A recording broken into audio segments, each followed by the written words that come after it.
Hello students, welcome to the lecture series of constitution of India.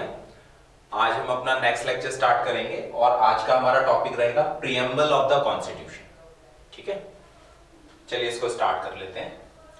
देखिए, preamble of the constitution की बात करें तो हमारा जो कॉन्स्टिट्यूशन का फर्स्ट पेज है उस पे हमारा ये प्रीएम्बल दिया गया। आप अगर इधर देख पाएंगे तो the constitution of India preamble ये पूरा लिखा हुआ है। तो ये जो प्रीएम्बल है एक पेज का, इसी को हम क्या करेंगे अपने इस टॉपिक में एक्सप्लेन करेंगे। ठीक है, तो मैं एक बार इसको पढ़ देता हूं, फिर इसको हम लोग डिफाइन करेंगे इसमें क्या क्या बातें कही गई है। We the people of India having solemnly resolved to constitute India into a sovereign, socialist, secular, democratic republic and to secure to all its citizens justice, liberty, equality, fraternity. In our Constituent Assembly, this 26th day of November 1949, do hereby adopt, enact and give to ourselves this Constitution. तो इसी ये हमारा preamble जो first page में लिखा है, इसी को हम क्या करेंगे एक्सप्लेन करेंगे। ठीक है, तो पहले देख लेते हैं प्रीएम्बल क्या होता है। तो प्रीएम्बल क्या है? It is an introductory statement explain the philosophy and objectives of the constitution. जो हमारा प्रीएम्बल है वो हमारे कॉन्स्टिट्यूशन का इंट्रोडक्टरी स्टेटमेंट है, जो कॉन्स्टिट्यूशन की फिलॉसफी या कॉन्स्टिट्यूशन हमारा जो बनाया गया है उसके पीछे क्या ऑब्जेक्टिव रहे उनको एक्सप्लेन करता है। ठीक है, it presents the intention of its framer and the core values and principles of the nation.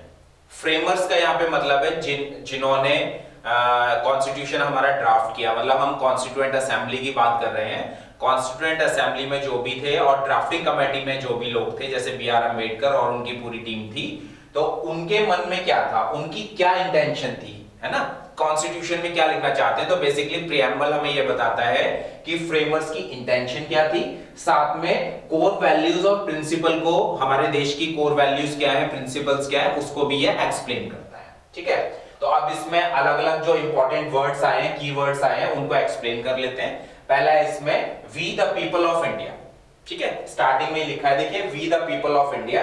तो इसको एक बार समझ लेते हैं क्या है वी का मतलब क्या है। वी का मतलब है हम भारत के लोग, है ना, भारत के जितने भी सिटीजन्स हैं उनको बेसिकली यहाँ पे डिफाइन किया गया है। और इसमें कहा गया it indicates the ultimate sovereignty of the people of India. ठीक है, भारत की जो सॉवरेनिटी है, लोगों की जो सॉवरेनिटी है वो बनी रहे। बेसिकली सॉवरेनिटी का मतलब क्या होता है? सॉवरेनिटी का मतलब ये होता है कि अब हम लोग जो है इंडिपेंडेंट हो चुके हैं, हमारा कॉन्स्टिट्यूशन लागू हो चुका है। अब हमारे जो भी मैटर होंगे, हमारे जो भी आंतरिक मामले होंगे, इंटरनल अफेयर्स होंगे, उसमें कोई भी दूसरा देश इंटरफेयर ना करे। ठीक है, sovereignty means the independent authority of the state. क्योंकि हमारा इंडिया अब इंडिपेंडेंट हो गया है, 1950 26 जनवरी को हमारा कॉन्स्टिट्यूशन लागू हो चुका है, तो अब हम एक इंडिपेंडेंट अथॉरिटी की तरह काम करेंगे। ठीक है, आगे भी इसी को समझाया गया सॉवरेन को। India has its own independent authority and it is not a dominion of any other external power. अभी तक हम लोग क्या थे, 1947 तक ब्रिटिशर्स के अधीन में थे, इंग्लैंड के डोमिनियन थे। लेकिन अब क्योंकि हम आजाद हो चुके हैं, इंडिपेंडेंट हो चुके हैं, तो कॉन्स्टिट्यूशन में सॉवरेन को समझाया गया है कि अब हम इंडिपेंडेंट अथॉरिटी हैं, अब हम किसी भी देश के डोमिनियन नहीं है, किसी भी देश के अधीन नहीं रहेंगे। In the country the legislature has the power to make laws. हमारे इंडिया के अंदर अब क्या होगा, जो लेजिस्लेचर है, गवर्नमेंट का जो पार्ट है, पार्लियामेंट का जो पार्ट है, वो कानून बनाएगा देश के लिए, to make laws which are subject to certain limitations। ठीक है, next है socialist। socialist का क्या मतलब है? the term means the achievement of socialist and through democratic means। जो भी सोशलिस्ट के ऑब्जेक्टिव हैं, सोशल ऑब्जेक्टिव्स हैं, उनको लोकतंत्र के थ्रू, डेमोक्रेसी के थ्रू अटेन करना है। तो इसका क्या मतलब हुआ? It holds faith in a mixed economy where both private and public sectors coexist. इसमें यह कहा गया है कि गवर्नमेंट तो कंपनीज खोलेगी, इंडस्ट्री लगाएगी, साथ में जो प्राइवेट सेक्टर होगा, है ना, वो भी काम करेंगे। तो इंडिया की जो इकोनॉमी होगी वो मिक्स्ड इकोनॉमी होगी। It was added in the preamble by 42nd amendment 1976। 42nd amendment जब हुआ था 1976 में, तब इसको ऐड किया गया था, इस शब्द को। नेक्स्ट है secular. All the religions in India get equal respect, protection and support from the state. Secular का मतलब है धर्मनिरपेक्ष। तो भारत एक धर्मनिरपेक्ष देश होगा, इसमें जितने भी लोग रहने वाले हैं, भारत के जो सिटीजन हैं वो अपने अपने धर्म का पालन कर सकते हैं। और यहाँ पे सेकुलर धर्म निरपेक्ष का मतलब ये है कि भारत का अपना कोई रिलीजन नहीं होगा, लेकिन भारत में रहने वाले लोग किसी भी रिलीजन को फॉलो कर सकते हैं। ये भी जब कॉन्स्टिट्यूशन का 42nd अमेंडमेंट हुआ था 1976 में, तब इसको ऐड किया गया था। नेक्स्ट है इसमें democratic. Constitution of India has an established form of constitution which gets its authority from the will of the people expressed in an election. Democratic का मतलब है लोकतंत्र। अब इसका मतलब ये हुआ कि भारत के लोग जो हैं अपनी गवर्नमेंट को इलेक्शन के द्वारा चूज कर सकते हैं। नेक्स्ट है रिपब्लिक। रिपब्लिक का मतलब है head of the state is elected by the people. Bharat के जो भी हेड होंगे उनको इलेक्ट करने का काम कौन करेगा? वो इलेक्शन के द्वारा भारत के लोग करेंगे। In India the president of India is the elected head of the state. तो जो इलेक्टेड हेड है इंडिया के वो कौन है? राष्ट्रपति हैं। और ये जो राष्ट्रपति हैं इनका इलेक्शन जो है भारत के लोगों के द्वारा कैसे होता है? इनडायरेक्टली होता है। डायरेक्ट इलेक्शन नहीं होता है, लेकिन इनडायरेक्टली हम लोग अपने प्रेसिडेंट को चूज करते हैं। Next the preamble of the constitution में आगे जो नेक्स्ट पॉइंट है वो है जस्टिस। अब आगे ये कहा गया है कि हमारा देश कैसे होगा, तो ये कॉन्स्टिट्यूशन में थोड़ा सा बताने की कोशिश की गई है। हमारा देश जो होगा उसमें सभी लोगों को न्याय मिलेगा, जस्टिस मिलेगा, ठीक है। It is necessary to maintain order in society that is promised through various provisions of fundamental rights and directive principles of state policy. इसमें यह कहा गया है कि भारत के अंदर जो सोसाइटी बनेगी उसको एक ऑर्डर में मेंटेन करने के लिए, ताकि सोसाइटी स्मूथ फंक्शन कर पाए, तो इसमें क्या है? फंडामेंटल राइट्स और directive principle of state policy के थ्रू जो है लोगों को न्याय दिया जाएगा। तो अब ये न्याय जो है 3 तरह का बताया गया है जस्टिस। पहला है सोशल जस्टिस, सेकंड है economic justice, then political justice. Social justice की बात करें, the constitution want to create a society without discrimination. Constitution में ये कहा गया है कि भारत के अंदर जो सोसाइटी बनेगी उसमें किसी तरह का भेदभाव नहीं होगा, ठीक है। और जो भेदभाव अभी तक होता रहा था कास्ट, क्रीड, जेंडर और रिलीजन के बेस पे, इस तरह का कोई भी डिस्क्रिमिनेशन भारत के लोगों के बीच में नहीं होगा। इकोनॉमिक जस्टिस का मतलब है no discrimination on the basis of wealth, income and economic status. Wealth के आधार पर किसी तरह का भेदभाव नहीं होगा भारत में। और पॉलिटिकल जस्टिस का मतलब यह है कि जो भी भारत के नागरिक हैं वो इक्वल, फ्री और फेयर राइट उनको दिया जाएगा। किससे रिलेटेड? अपने पॉलिटिकल विचार रखने से related.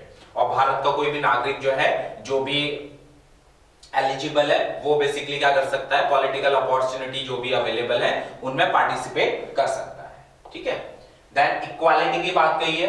Equality means no section of society has any special privileges and all the people have given equal opportunities for everything without any discriminations, everyone is equal before the law. इसमें equality में समान अधिकार की बात की गई है, equality की बात की गई है, मतलब सोसाइटी के अंदर किसी भी सेक्शन को स्पेशल प्रिविलेज नहीं दिए जाएंगे। जो भी अपॉर्चुनिटीज अवेलेबल होंगी वो सोसाइटी के सभी सेक्शन के लिए इक्वली अवेलेबल होंगी और सभी नागरिक जो होंगे भारत के कानून के सामने बराबर होंगे, ठीक है। नेक्स्ट है इसमें liberty. Liberty means freedom for the people to choose their way of life. Liberty का मतलब है कि भारत के लोग जो हैं अपना वे ऑफ लाइफ चूज कर सकते हैं।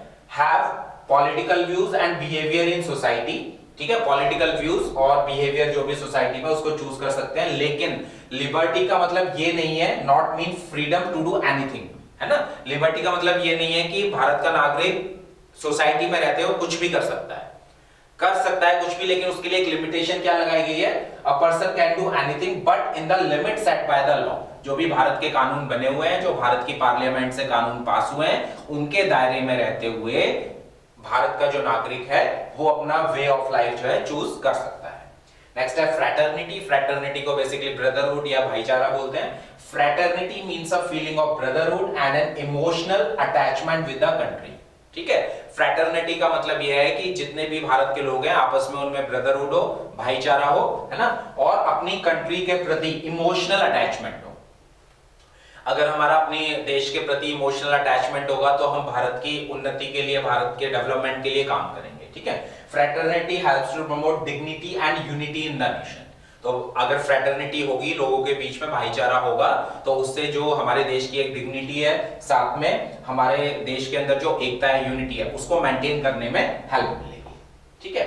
अब बात आती है कि प्रीएम्बल जो है वो क्या कहते हैं, उसमें अमेंडमेंट कब कब होगा, ठीक है। तो प्रियम्बल की अगर हम बात करें तो 42nd अमेंडमेंट हुआ 1976 में।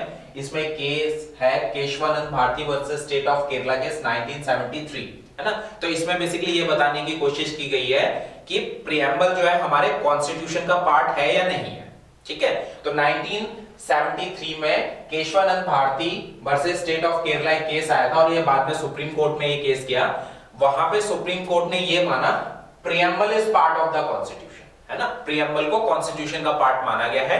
1976 से पहले, सॉरी 1973 से पहले प्रियम्बल को कॉन्स्टिट्यूशन का पार्ट नहीं माना गया। So preamble can be amended under Article 368 of the Constitution. अब जैसे हमारे कॉन्स्टिट्यूशन का आर्टिकल है 368 के अंदर इंडियन पार्लियामेंट को ये पावर दी गई है कि कॉन्स्टिट्यूशन में अमेंडमेंट कर सकते हैं।